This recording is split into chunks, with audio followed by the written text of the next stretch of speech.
Selamat pagi anak-anak hebat. Apa kabarnya hari ini? Tentunya anak-anak dalam keadaan sehat semua ya. Nah, anak-anak, hari ini kita akan mulai belajar kita yaitu tematik. Masih dalam tema 7, subtema 2, hewan di sekitar kita. Pembelajaran kedua dan ketiga, pertemuan kedua, hari Selasa 29 Maret 2022. Nah, sebelum memulai belajar kita pada pagi hari ini, kita berdoa terlebih dahulu ya. Anak-anak, silahkan ambil sikap doa yang baik. Demi nama Bapa dan Putra dan Roh Kudus. Amin. Terima kasih ya Tuhan atas berkat-Mu. Hingga pada pagi hari ini kami tetap sehat dan semangat. Tuhan, hari ini kami akan memulai belajar kami meskipun melalui video. Berkatilah kami selalu ya Tuhan. Santo Carolus Borromeus, doakanlah kami. Bunda Elizabeth, doakanlah kami. Maria Bintang Samudra, doakanlah kami. Amin. Demi nama Bapa dan Putra dan Roh Kudus. Amin. Baik anak-anak hebat, mari kita lanjutkan. Nah, untuk kompetensi dasar kita pada pagi hari ini yaitu kita akan merinci ungkapan pemberitahuan. Kemudian kita akan mengidentifikasi aturan yang berlaku dalam kehidupan sehari-hari. Dan yang ketiga, membandingkan dua bilangan sampai dua angka dengan menggunakan kumpulan benda konkret. Kemudian tujuan pembelajaran kita pada pagi hari ini mengenal tempat tinggal hewan, membuat ungkapan pemberitahuan secara tertulis, dan mengenal gerak hewan. Yang kedua, mengenal aturan tentang hewan dan menulis aturan. Yang ketiga, menghitung banyak benda dan membandingkan banyak benda. Nah, coba anak-anak amati gambar apa ini ya? Betul, ini adalah gambar hewan. Hewan tinggal di tempat yang berbeda-beda. Ada hewan yang tinggal di darat, contohnya gajah, kelinci, dan kucing. Ada hewan yang tinggal di air, contohnya ikan, udang, dan gurita. Ada pula hewan yang dapat tinggal di air dan di darat. Contohnya ada katak, buaya, dan kura-kura. Nah, anak-anak, ada 3 tempat hewan tinggal, yaitu darat, air, dan di darat. Kemudian coba anak-anak amati. Nah, ini ada gambar kebun binatang dan ada pemberitahuannya. Adakah ungkapan pemberitahuan di gambar tersebut? Ada. Ada berapa ungkapan pada gambar tersebut? Coba kita hitung. 1, 2, ada 2. Tuliskan ungkapan pemberitahuan yang ada pada gambar. Yang pertama, tidak boleh menginjak rumput. Kemudian yang kedua apa nak? Oke, hebat. Pengunjung tidak diperkenankan memberi makanan pada hewan. Nah, anak-anak sudah tahu ya ungkapan pemberitahuan. Anak-anak kemarin juga sudah belajar tentang ungkapan pemberitahuan. Kemudian, nah ini anak-anak, coba anak-anak amati. Ada gambar apa ini ya? Binatang apa nak?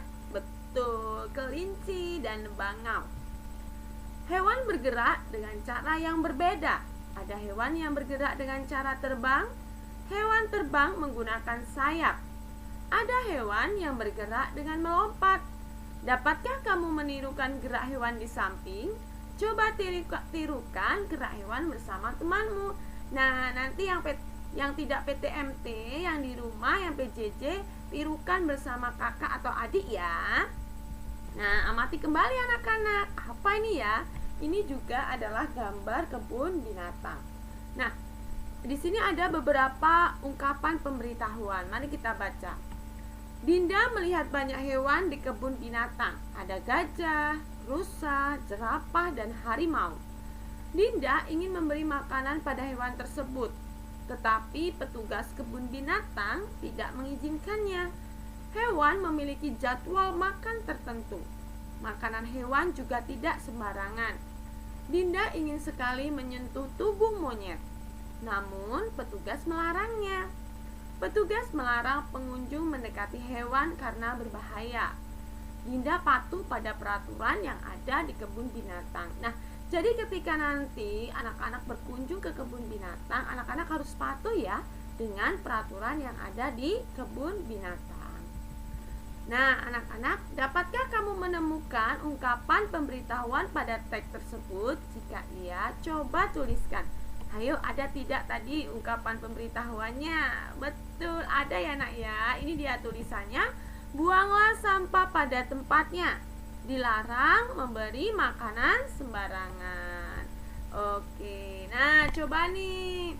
Jika kamu melihat tulisan tersebut, hal yang akan kamu lakukan apa? Kemudian, petugas kebun binatang melarangmu untuk mendekati kandang hewan. Hal yang akan kamu katakan apa? Nah, nanti anak-anak bisa menjawab di LK ya. Nah, kita akan membaca percakapan antara Didi dan Dinda. Hai Dinda, kamu sedang apa? Hai Didi, aku sedang membersihkan makanan kelinciku. Mengapa makanan kelinci harus dibersihkan? Karena ada yang bukan makanan untuk kelinci. Kata petugas kebun binatang, kita tidak boleh memberi makanan sembarangan terhadap hewan. Oh begitu, apalagi ya yang bisa kamu lakukan untuk merawat kelinci? Kita juga harus rajin membersihkan tubuh dan kandangnya agar tetap sehat. Kuku kelinci juga harus dipotong secara rutin. Wah, kamu hebat Dinda. Kamu sudah tahu cara merawat kelinci. Terima kasih Dinda, sama-sama Didi. Nah, anak-anak, Didi dan Dinda bercerita tentang cara merawat hewan kelinci. Nanti anak-anak tuliskan aturan apa saja sih cara merawat kelinci. Oke, kita lanjutkan. Nah, apa ini ya? Ini sebuah kebun binatang. Ada beruang, ada harimau, dan ada burung. Petugas kebun binatang membuat banyak papan pemberitahuan. Papan pemberitahuan ditulis dengan baik dan jelas. Papan pemberitahuan dipasang di tempat yang diperlukan. Papan pemberitahuan membantu pengunjung untuk memahami peraturan dan lokasi. Benny berjalan menuju kandang harimau. Benny berjalan sesuai arah yang ditunjukkan pada papan petunjuk. Setelah sampai, Benny melihat kandang harimau berseberangan dengan kandang beruang. Kemudian, Benny menghitung jumlah hewan di kandang. Benny juga membandingkan banyaknya hewan tersebut. Nah, kita lihat ya anak-anak. Ada 9 ekor harimau, 13 ekor beruang, dan 40 ekor burung. Hewan yang paling banyak adalah burung. Hewan yang paling sedikit adalah harimau. Banyaknya beruang lebih banyak dari harimau, tetapi lebih sedikit dari burung. Urutan hewan dari yang paling banyak adalah burung, beruang, dan harimau. Urutan hewan dari yang paling kecil adalah harimau, beruang, dan burung. Nah, itu untuk kita membandingkan ya anak-anak. Kemudian, nah perhatikan gambar berikut. Ini ada beberapa gambar yang dikelompokkan. Ini yang pertama ada ulat, kupu-kupu, dan ikan. Nah, nanti anak-anak hitung ya, berapa jumlah ekor ulat, berapa jumlah ekor kupu-kupu, dan berapa jumlah ekor ikan. Kemudian setelah itu, apa sih yang sudah kita pelajari hari ini? Ya betul, yang sudah kita pelajari hari ini adalah mengenal tempat tinggal hewan, membuat ungkapan pemberitahuan secara tertulis, mengenal gerak hewan, mengenal aturan tentang hewan dan menulis peraturan, menghitung banyak benda dan membandingkan banyak benda. Kemudian refleksi kita, bagaimana perasaanku selama belajar? Senang atau sedih.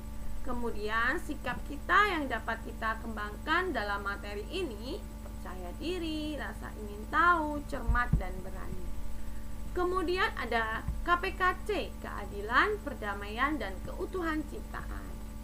Dan ada compassion, celebration, community, creativity, conviction, dan competen. Oke anak-anak hebat. Terima kasih untuk hari ini sudah mendengarkan video dan belajar melalui PJJ maupun PTMT. Jangan lupa mengerjakan tugas yang diberikan oleh ibu guru ya. Nah anak-anak hebat, Mari kita tutup belajar kita pada pagi hari ini dengan berdoa ya. Demi nama Bapa dan Putra dan Roh Kudus. Amin. Terima kasih Tuhan, Engkau telah memberkati kami dalam belajar kami, meskipun melalui PJJ dan PTMP. Berkatilah kami selalu ya Tuhan, agar kami dapat belajar dengan baik, sehat, dan selalu semangat. Santo Carolus Borromeus, doakanlah kami. Bunda Elizabeth, doakanlah kami. Bunda Maria Bintang Samudra, doakanlah kami. Amin. Demi nama Bapa dan Putra dan Roh Kudus. Amin. Baik anak-anak hebat, terima kasih untuk hari ini. Selamat belajar dan selamat mengerjakan tugas. Tuhan memberkati.